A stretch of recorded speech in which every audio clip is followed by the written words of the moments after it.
Good morning and welcome from Dayton, Ohio. It's 8:15 a.m. and it's already 80 degrees out. It's going to be a scorcher today. Heading up to the National Air Force Museum, another bucket list item. We are making our way back from the East Coast to the West Coast, and this is our last major stop before we beeline it back to California, with one more stop in Heber City for a couple nights and then home from there. National Air Force Museum has a lot of rare aircraft that may have only been flown once as a test platform and then put aside to be studied and eventually wind up in a museum many years later. There's 4 hangars there, I believe, and I have until 5 o'clock. Museum opens at 9, so I am going to be moving today, getting through this museum. 2 things there that I really want to see is the Valkyrie, which there were 2 built in California. One didn't survive. It got taken out by a F-104, and the other one is here at the National Air Museum. The other plane that I want to see is Boxcar. I am solo today. 1, because dogs aren't allowed in the museum, and 2, airplanes are cool, but it's not really Kim's thing, and 3, I can move a lot faster being solo and get to all the points that I want to see. But gonna miss them today, my posse, but we will be back on the road with them tomorrow and back at camp this afternoon. Hope you enjoy this video if you're an airplane buff. If not, I hope you enjoy the video because of the entertainment value. Thankfully, this museum, unlike the Pima Museum in Tucson, this museum is 100% indoors. So looking forward to that.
About the Memorial Park here at the Air Force Museum. There's monuments around here that go to memorializing past missions, past air wings, like this one behind me, the Doolittle Raiders. Just way cool walking around here, reading the history of all these bomber groups and memorializing them and seeing the names on here. By the way, the Air Force Museum is free admittance and free parking, but you're paying with it for your tax dollars. So I don't know if that's really free. We just prepaid our visit. How's that?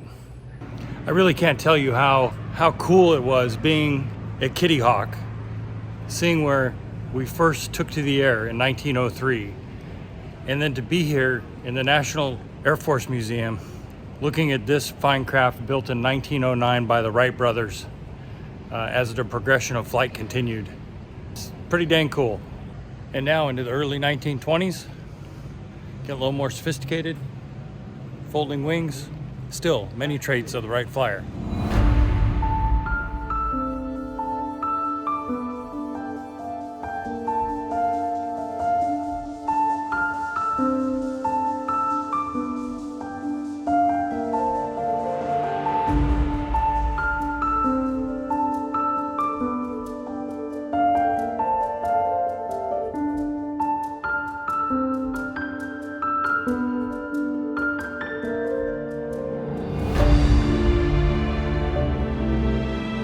Man, this is a surprise. I had no idea the Memphis Bell was here in this museum. 25 missions over Europe. The crew survived, got to fly home, and they were done with their mission. This plane was retired. However, there was plenty other B-17s that flew 25 missions that remained in service. The reason this one's so special is it had the same crew for all 25 missions. Wow, piece of history.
Pretty cool that I've seen the two B-29s that ended World War II, Enola Gay and Boxcar, all within 10 days. RVing has its benefits.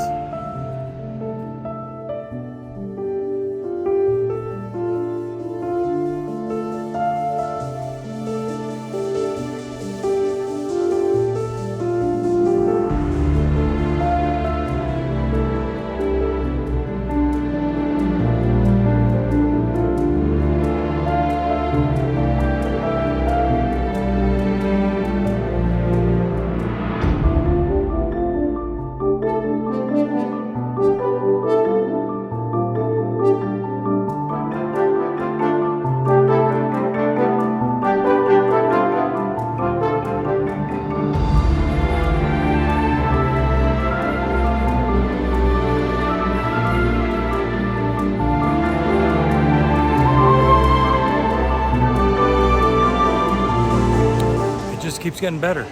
A twin P-51 Mustang. There's a handful of these remaining, like maybe 5 at the most. 5. This museum just keeps on giving.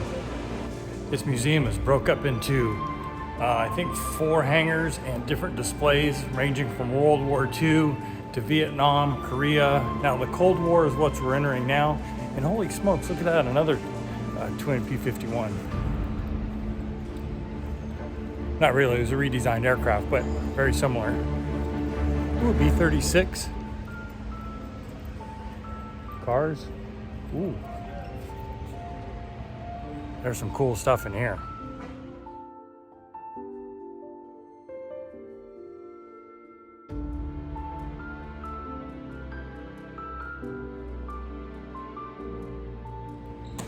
This B-2 was never actually flown. It was just used for structural testing, but it's ginormous. And a B-1 Lancer. They're actually taking several of these out of mothball right now and putting them back into service, which is good to see.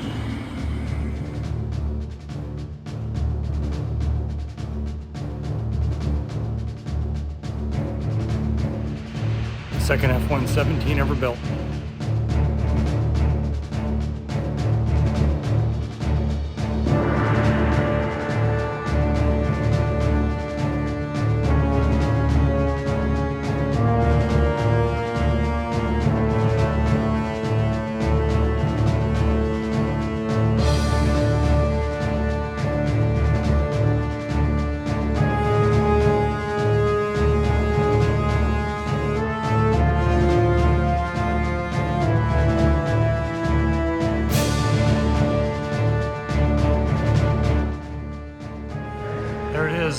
The last remaining Valkyrie.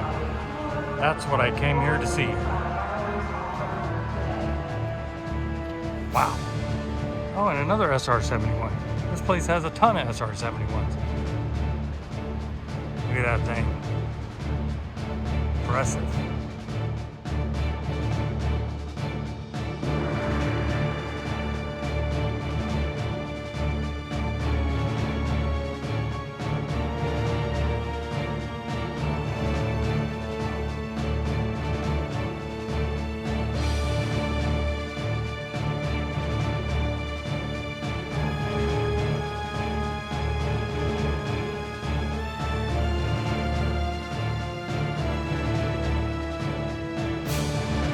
I gotta touch it. Wow. Man, this thing is so much bigger in person. I had no idea how big this Valkyrie was. It's ginormous. I thought I had seen all the space shuttles, except for the Enterprise. As if you saw my last video, here's one more. This is just a crew trainer. It's a mock-up. We're gonna go check it out because this one we can actually go inside.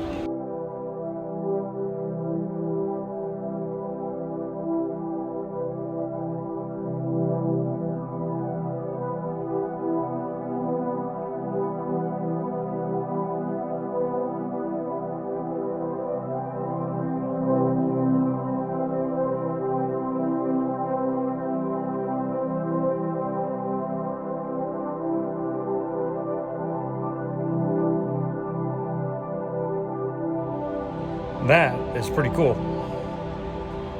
You don't see in the cockpit of the crew trainer.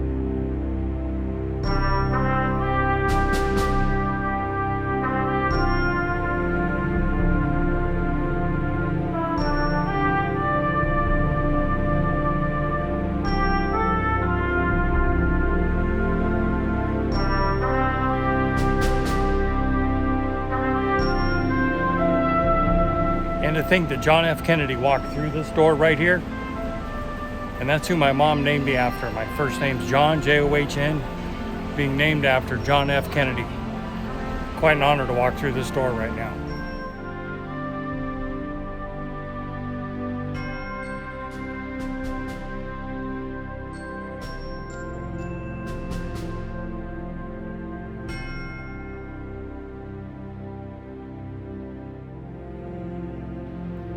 This is where then Vice President Johnson was sworn in to become President of the United States after the death of John F. Kennedy.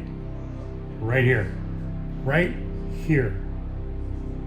After Kennedy's assassination, they removed this wall and these 4 seats here, and this is where his casket rode back to Washington, D.C.